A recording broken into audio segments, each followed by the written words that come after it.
Quiero hacerte una pregunta personal.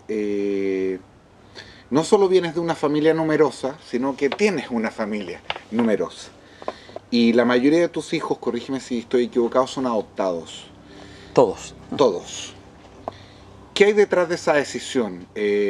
Porque supongo, corrígeme nuevamente si me equivoco, que es una decisión voluntaria tuya y de tu mujer, de construir tu familia de esa forma. ¿Tiene que ver con este testimonio de amor a los más pobres o había probablemente alguna idea de hacer de tu proyecto de vida algo distinto?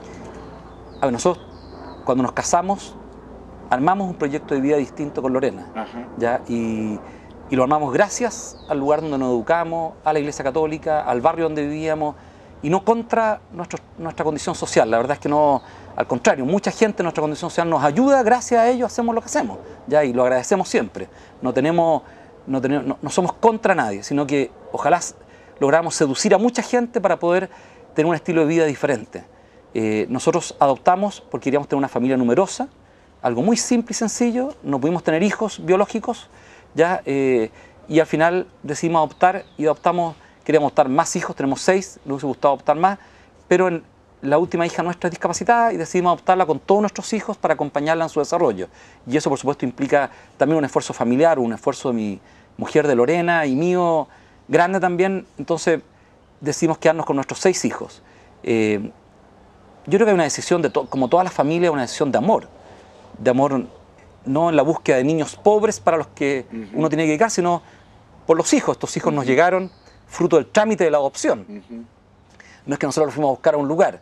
Algunos de ellos quizás tuvieron mayores dificultades en ser adoptados y nos llamaban para decir, oye, este niño no lo desean adoptar otras personas, pueden adoptarlo ustedes, pero en el fondo son nuestros hijos.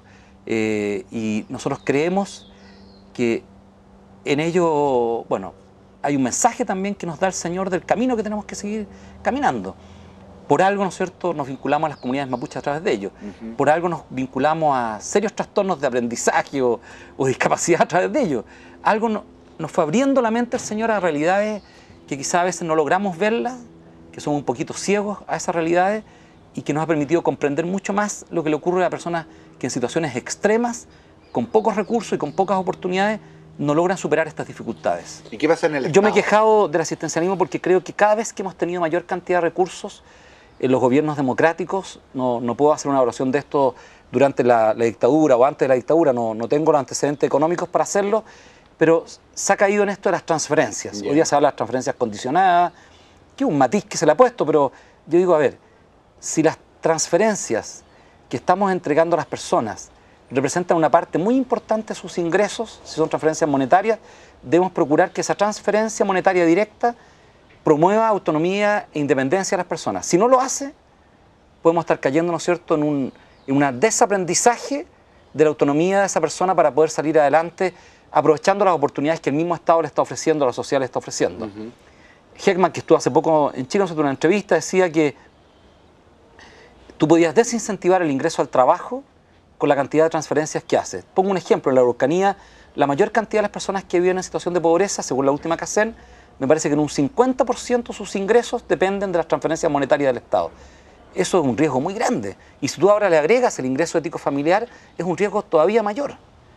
¿No sería mejor, desde el punto de vista de la economía, aunque genere mayor desorden, que apliquemos normas que hemos aplicado en el pasado para zonas extremas, donde tú devuelves a las empresas que invierten, no sé, de la planilla salarial como un 16%, no me recuerdo en este momento el monto, ¿no es cierto?, el porcentaje, y ponen las zonas de la catástrofe, entre la 7ª o la 5ª región, hasta la 9ª, no podría decir en un estado de excepción en los próximos 4 años yo lo voy a devolver a toda persona que genere empleo, un 16% de lo que está haciendo, y esa plata no la voy a capturar yo, se la voy a devolver a las personas para estimular la creación de empleo, o a lo mejor en zonas donde tengo bajos salarios, por ejemplo la 7ª, que todos nos hemos quejado que es una zona donde los ingresos de las familias son pobres, donde solamente el ingreso ético familiar va a entrar con mucha fuerza. ¿No sería mejor, en vez del ingreso ético familiar, que yo, a través de una baja de los tributos para aquellos que tienen actividades laborales de allí, les diga, ok, yo te bajo los tributos, pero tu salario no puede ser inferior a 250.000 pesos líquidos, para que yo incentive que la persona gane con su salario, con la justicia, el esfuerzo que está haciendo esa persona, y no con una dádiva del Estado? Porque la dádiva del Estado que puede ser necesaria, y yo por supuesto que soy de las personas que la ha promovido en el pasado, siendo que tiene que estar vinculada a oportunidades. Si yo me gasto mucha plata en entregar recursos a las personas, por supuesto que voy a tener hartos votos y voy a ser aplaudido, pero puedo generar un daño tan grande a la política futura social que esa plata me la podría haber gastado en mayor cantidad de jardines infantiles, en mayor cantidad de sala cuna, que todavía tenemos un déficit tremendo. ¿Esa es la razón, crees tú, detrás de quizás el exceso de las transferencias y un interés más bien electoral de corto plazo? No sé si electoral, la gente dice, si disponemos de plata, hagámoslo. Entonces los parlamentarios, a la gente del Poder Ejecutivo dice, pucha, pero si tenemos plata, mejoremos esto. Mejoremos esto otro. Si subió el precio del cobre, no sé, tenemos un 60% más de lo que pensábamos que íbamos a tener. Entonces digo, oye, si tenemos más dinero, ampliemos la cobertura preescolar, aceleremos el tranco. No vamos a sacar nada con la básica. Si la básica, si no tienes buena preescolar, sobre todo en el 20% más pobre, vas a poder hacer muy poco en la básica. ¿Ya? ¿Sabes por qué te lo pregunto? Porque los ejemplos que tú pones son súper pertinentes, pero fíjate que en el transcurso de la discusión nos hemos movido en dos ejes que probablemente explican esta cuestión. Las críticas que durante mucho tiempo se hicieron a políticas públicas supuestamente promocionales es que había mucha plata que se quedaba en el camino y que la burocracia estatal, incluso intermedia, de organizaciones ni siquiera públicas, impedía que una cantidad de recursos llegara a la gente más modesta. Yo tengo una impresión, y puedo estar equivocado, de que más allá de las cuestiones de carácter electoral, que no me cabe la menor duda, también tuvieron un nivel de relevancia importante, que el éxito de las transferencias tenía que ver con saltarse un paso y evitar que malas políticas promocionales restaran o en el camino quedara mucha plata para la burocracia, a diferencia de decir, mire, tenga usted esta cantidad de plata y vea cómo lo ocupa. Bueno, sigamos el mismo ejemplo que tú dices.